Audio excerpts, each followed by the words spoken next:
since I was 7 years old. I've always enjoyed making things.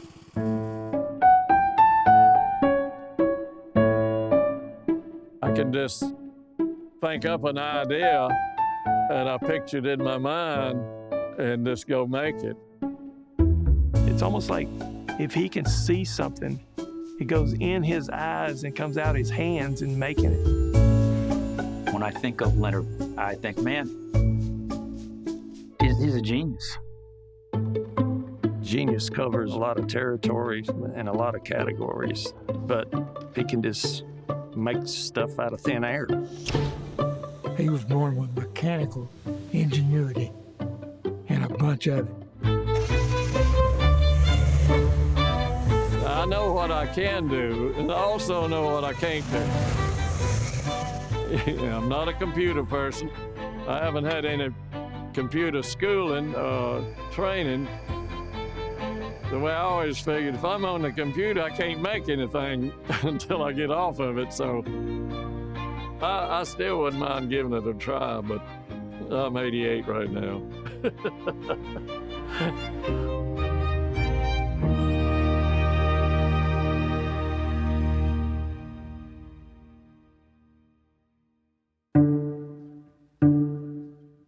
If you know anything about NASCAR, you know who Leonard Wood is. And if you've ever been a part of NASCAR, he probably knows you. Leonard has been in NASCAR racing since the beginning. Never a driver, always the man behind the wrenches, behind the famous Wood Brothers 21. A car and team that won nearly 100 races, including every big race there was, helping Ford Racing make its mark in NASCAR.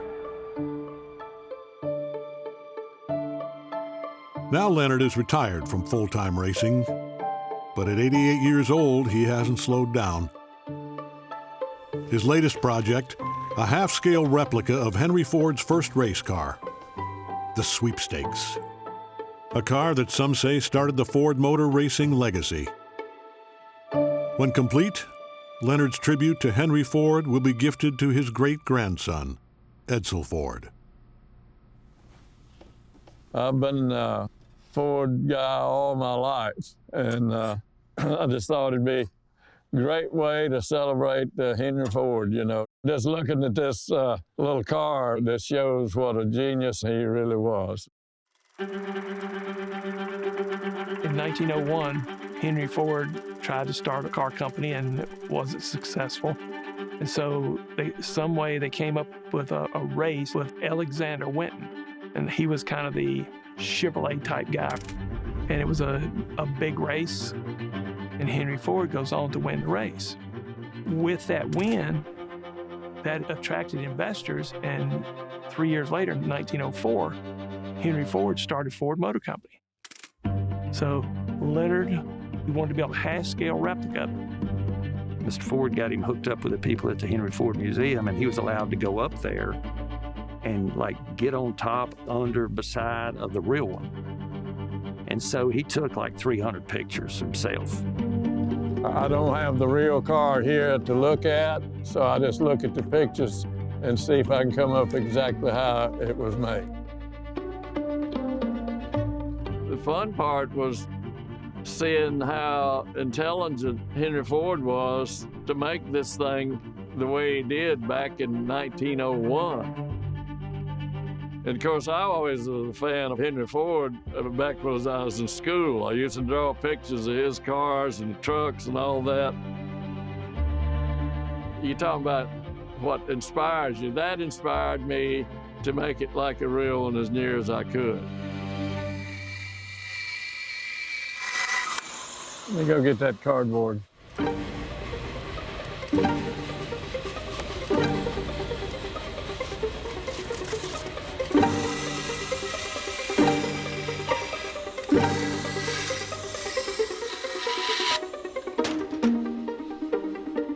I have to do a hand grinder for the rest of it right there because can't get to it.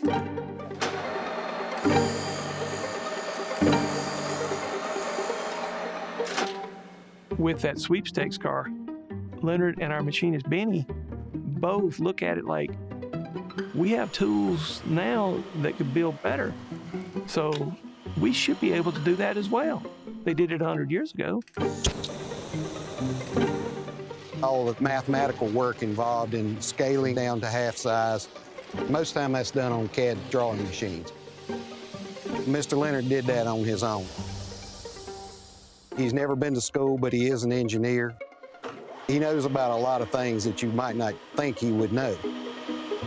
You know, I started carving out little old cars out of a block of wood when I was 7 years old.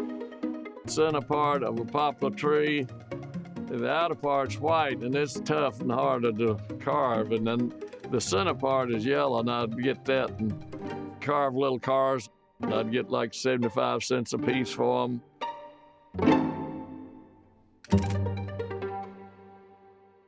From an early age, Leonard's desire to make things better has driven his life. By the time he was 15 years old, he had built a go-kart, fully powered by a washing machine motor given to him by his uncle. Leonard left home for the military at age 18, but carried his racing mind with him. He worked as a mechanic, keeping the country moving forward, while spending downtime crafting small motorized cars for the kids of fellow soldiers. When his brother Glenn started racing in the early 50s, Leonard's genius mind went into overdrive. Well, I mean, anytime you got a problem, you try to figure out a way to fix it. Bowman Gray Stadium, you always had a problem spinning the tires off the corner. You want more rear grip on your rear tires. So now I got thinking, we'll just move the motor back to give it more traction on the rear wheel. It seemed to prove out really well. Glenn ended up winning 8 in a row of that thing. First thing that I think about Leonard is thinking outside the box. He was given a set of rules, and he sat down and said, okay, what can I do within these rules? Not breaking the rule, but how far can I fudge it to make it work? I worked at a Ford dealership while Brother Glenn and I were racing, and I'd tune cars, and people would tell me, that ain't the way the book said do it. Well, if you do it the way the book says, you're going to be like everybody else. You're certainly not going to be better, so I always tried to see if I could make it better rather than follow the book.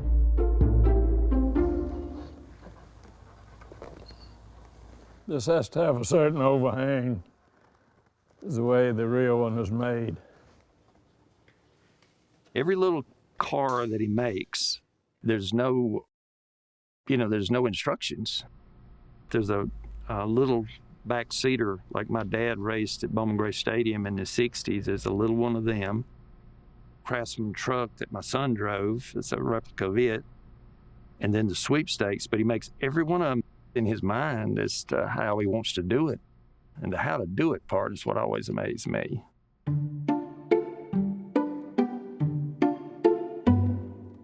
The real sweepstakes car, the chain sprocket was over here to the right.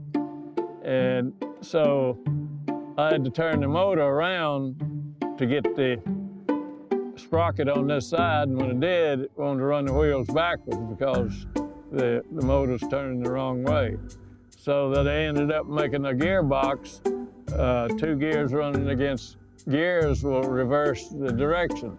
So it needed a reduction on account of the big tire anyway. So I solved both problems by making a gearbox. So it turned out like I liked it. There weren't really any hurdles for him. He don't look at it that way. It's a fix one way or the other. It runs through this radiator.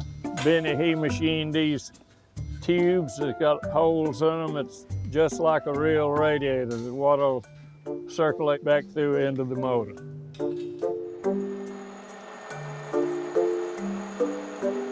I can't tell you how much that he's taught me over the years. His handwork and his finish work, it teaches you a lot of fundamentals. It teaches you a lot of patience too. Take your time and make sure you're doing it right. Here's your water pump, Mr. Leonard. Thank you, sir.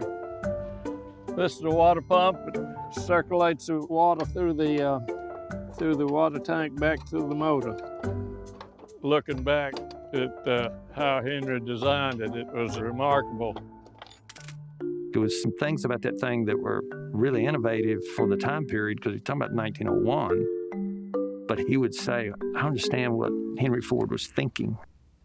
Like he kind of put himself in Mr. Ford's mindset or in his shoes and duplicate it. This is made out of ash, which you can sell. The way I'm handling it, it's light material. It's just another thing that Henry knew that it was lighter and faster. Car number 21 coming in to the most skilled pit crew in the world, probably the Wood brothers. By the mid-1960s, Leonard's constant pursuit to improve everything he touched led to the Wood brothers becoming the fastest pit crew in NASCAR. Every tool modified for efficiency. Every movement choreographed for speed. Less time on pit road turned into more wins on the track. In an era where the greatest mechanics made their living in the gray area, Leonard worked in areas that others may not have understood. He was born with just a natural understanding of, I guess, physics. He was one of the first ones to play with Venturis to make gas flow. Wow, so I get the hard questions. Explain the Venturi effect. All that Venturi means is that when fluid is flowing, as you restrict the size of it through that restrictor, it speeds up the fuel in that section. So Leonard realizes that when you raise that fuel up and then you use that Venturi effect, you could make a dump can and it would go in so much faster. Look at the dump cans that we have now. Those dump cans blow on 11 gallons in about 3.5 to 4 seconds. So Leonard single-handedly made a huge mark in NASCAR. Everything he done was unbelievable. He just understood what made the world go round, so to speak. The Wood brothers were known to make things better, kind of a continuous improvement, always better and better and better. And they even brought them to Indianapolis to pit at the Indy 500. The story of Leonard Wood coming to the Indianapolis 500 in 1965 is a pretty fascinating one. Lotus is really a Formula One team. They weren't used to pit stops. Ford, who was the engine manufacturer at the time, convinced Lotus that it was important to bring somebody like Leonard Wood to the Indianapolis 500 for those pit stops. This is the first time they're going with gravity flow. It's always been pressure before. So they know we're going to be in the pits about a minute, they feel like. They had already made us a tank that had a giant Venturi in it. So I'm up in the tank polishing that Venturi, you know. The inspector says, I bet you $1,000 you can't pour 20 gallons a minute out of that tank. We put 58 gallons in 15 seconds. Jimmy Clark crosses the finish line to become the victor of the 1965 Indianapolis 500. Leonard Wood was just genius. He was able to do amazing things with the same race cars and the same tools that other people had, and was able to make them go faster, farther, and better. And to know that Leonard Wood would spend his time to build that car of all the amazing cars that he was connected to, but take the time to build a half scale of that car is very, very special. The Lotus may be one of my favorite looking cars, but that sweepstakes car, I could have named any vehicle that is out there, wouldn't have given me as much joy as making the most famous car in the world for Ford Motor Company. We will never know how long it took for Henry Ford's idea of his sweepstakes car to come to life. It took Leonard Wood over a year to craft the half-scale model. Finishing touches are all that remain before Leonard's most prized project is unveiled to the world. When Leonard makes something, he's got to get it cranked up and running before he finishes it.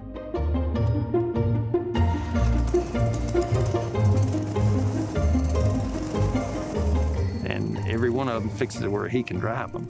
And he's the only one that's ever driven them. Nobody else ever drives them. That is what keeps him so young. I mean, he's just like a kid, you know, getting a new toy.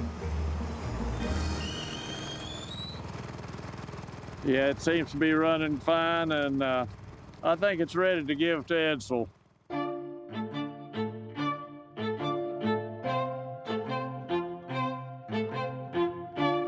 Edsel Ford come down in Charlotte, and after all these years being a fan of Ford Motor Company for more than 80 years, I would have never dreamed that one day I would give Edsel Ford a half-scale car like Henry Ford won his first race with. To drive that sweepstakes car in the building, to drive it up to Edsel Ford was one of the highlights of my life. That's more rewarding than anything I've ever made. Lord, I mercy. Nice to see you. Same here. That's amazing. Thank you much. Absolutely amazing. Well, you know the history. Yeah. Because if he hadn't won the race in this car, we think that Ford Motor Company would never have existed. That's one of the things I think about, that I would have never dreamed of making one half as big as what started it all. This did start it all. It's great. The detail is just staggering. It's staggeringly beautiful, and it'll be so much fun to show it off to people, because this is Leonard Wood. You know, this is what he is and who he is.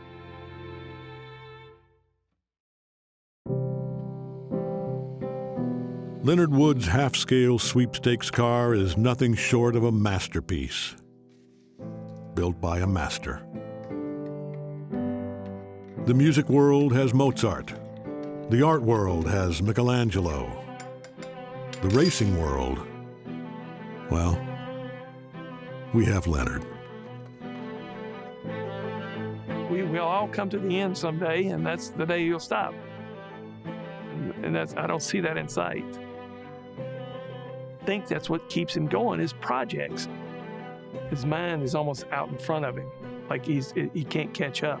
He's thinking of the next project. That's just the way he is. He told me the other day, I mean, like last week, I was complaining about mowing grass. I'm not really a big fan of mowing grass, but he is. He says, I like to mow because I can think. I can think of what I want, you know, what I'm working on now, what I want to do next. The next project, I don't know. You think of something, he'll do it.